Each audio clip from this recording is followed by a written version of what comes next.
Hello everyone, and welcome back to another Minecraft update video where we usually cover snapshots, but today it's news and also preview edition has some interesting stuff in it.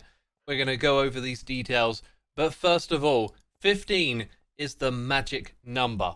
I need you to know that because we are approaching the 15-year anniversary of Minecraft's very first release, which was Classic Edition on May 17th, 2009. And if you look at your calendar, that's just 2 weeks away, which has now got me wondering, maybe the 1.21 update will drop on Minecraft's 15-year anniversary. And that will be very quick off the heels of 1.20.5, the Armored Paws Drops, which introduced the armadillos and the new wolf variants. But as you can see, 1.20.6 has been released, and this was for one single hotfix to do with the Trader Llama's inventory. So that's been patched and another update has been pushed out. That, of course, is not the focus of this video, though. I like to keep you in the loop with everything that's happening, and we're here to talk about 15 new Minecraft paintings that have been added to the game by none other than the original artists themselves, Kristoffer Zetterstrand. We saw 5 new paintings added just a while ago and now another 15. And I think the significance of that number is probably because it's Minecraft's 15-year anniversary. And here they are, 15 new paintings by the guy who did the original ones. And they've got that original feel to them too. I absolutely love these, and we're going to talk about them in more detail because they've actually been added to the preview and the beta editions of Minecraft, which is the Bedrock platform, and I'm sure we're going to see them in a snapshot or possibly a pre-release on Java Edition rather soon. And I guess the Minecraft Twitter account actually confirmed this. There are 15 paintings because Minecraft is turning 15.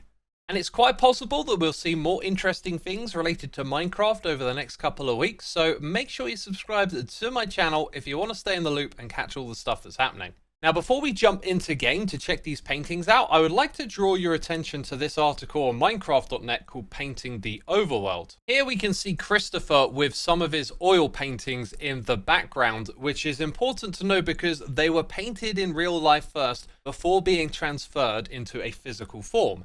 And so here you can see the pixelized version of the painting we just saw in the other image. And the article actually goes into some detail about this because I was very curious. The transferring process to create the pixelized form is not something that's rushed. They've actually taken a lot of time and effort picking all of the pixels to make sure they get the right feel for the game.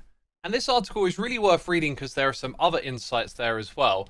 But according to this, these are going to be exhibitioned in the National Museum of Sweden in the autumn. And this means the paintings are likely to be photographed and make their way onto the internet, and then we can have a look at the comparisons between the originals and their pixel equivalents that have been added into Minecraft. And hey, maybe it's just me that gets excited about that, but as someone who really loves and appreciates art, it's just fascinating to me.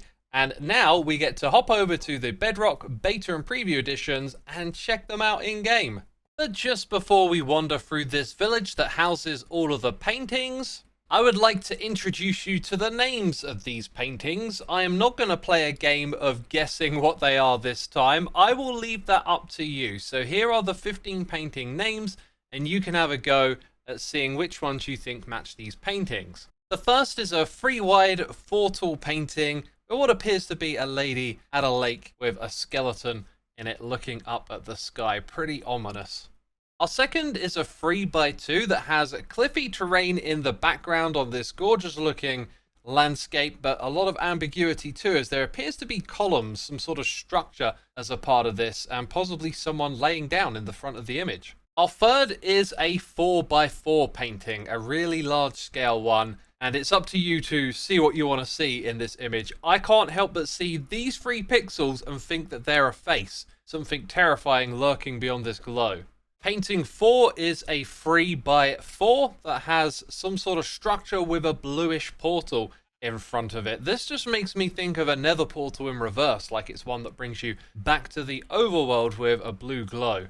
Our fifth might be one of my favorites, a 3x2 that feels like a museum exhibition, some sort of greystone statue of a dinosaur and a man with a torch. Number 6 is a 3x3. This one feels much more peaceful and relaxing, almost like two people sharing the view from a meadow of a beautiful cliff with the ocean and sky in the background. Another 3x3 is number 7. Things here feel a little mysterious with that checkerboard floor in some sort of courtroom. I feel like the figure on the right is almost a throwback to a different painting. And that's the first time that that's actually happened. Yep, there are actually villagers in this village. They've come to check out the paintings too. Number 8 is another 3x3. We have some sort of desk work surface here with a flower pot on the left and then a highlighted flower in the very middle. The rest of the image, though, is quite ambiguous. I've got 2 of them in this room. So first of all, number 9, we have a 4x2, and it feels like some sort of landscape of mountains has been lifted out and put onto this gradient background. And the 3x3 here, obviously having some Minecrafty items in them. The golden apple, the glistering melon in this, I don't know, carved out space with some nice shadow work going on. 11 is a curious one, a 3x3 that feels like you're looking through a spyglass at some sort of terrain in the distance, yet in the bottom right we have this quirky little tear out with a nose on some really weird pixelated face. Number 12, a 3x3 that feels equally mysterious but much more easy to see what's going on. We got a desk here, a little bit of fire, a flower pot again, and then what feels like some sort of planet nestled in the background. Number 13, another 3x3, gives me a feeling of a painting within a painting, like there's a structure, a bit of a staircase, and 2 people sitting admiring the painting that has some sort of shrubbery in front of it. Our 14th here is a 4x2, and I'm kind of reminded of that painting within a painting idea again, as we have grassy space across the bottom, and then, I don't know, like this grey painting on the left, and possibly trees on the right. And the 15th is another one of my favourites, a 3x3 that in the article I mentioned earlier was referred to as when life gives you lemons. So I believe those are lemons on the surface. That one has got to be Owlemons. Yep, it's an owl and lemons. These paintings are seriously cool, and the way in which their pixelated form makes them so much more ambiguous really has me excited for potentially seeing the oil paintings in autumn after they've been on display in the art gallery. But now the next thing I want to draw your attention to are the music discs down the bottom here. These were the textures made by Stridey, and now we get to see what they will actually look like in Preview Edition. Oh, look at this. Really close. This one is a lot more pale, but the other 2 are very, very similar. And I already knew the track names, but we can see them in game. Creator the music box, and this one is Precipice. And if you're out of the loop, the Tricky Trails soundtrack has officially been released. Those 3 songs are the last 3 songs in the track listing. The other 9 tracks are listed here, and they're going to become background music that plays in both the main menu and these biomes. Badlands, Cherry Grove, Deep Dark, Dripstone Caves, Flower Forest, Grove, Jagged Peaks, Lush Caves, Slowy Snopes, and Stony Peaks. And I wouldn't be surprised if when those come to the snapshot, we get to learn a little bit more detail about which biomes they're going to play in. Going back to the music discs, the trial chambers are unsurprisingly the places where you can get these from.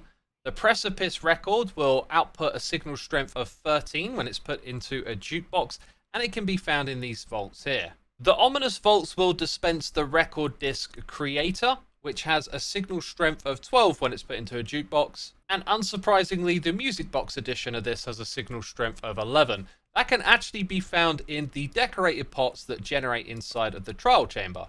There are actually lots of other changes in this preview edition too, but because of parity between the 2 editions, I prefer to cover all this in the snapshots. Yeah, I'm never too sure which of these changes are to bring the game up to speed with the Java edition, or sometimes vice versa, I guess. Yeah, I imagine we'll see this in a snapshot soon, but we didn't get one today, so who knows when that'll be. So before you head out of here, make sure you're subscribed to the channel so you can catch that video. And if you've got the time, you're looking for something to watch, check out my latest episode of Hermitcraft, where I get to announce that I'm going to be in the MCC, the Minecraft Championship. If you would like to catch that on Twitch, it's this Saturday at 8 PM GMT. And if you visit my schedule page on Twitch, it'll actually convert this to your time zone. And while you're over there, if you do visit, please hit the follow button. All right, that's it from me. Thanks so much for watching. I'll see you soon. Bye-bye.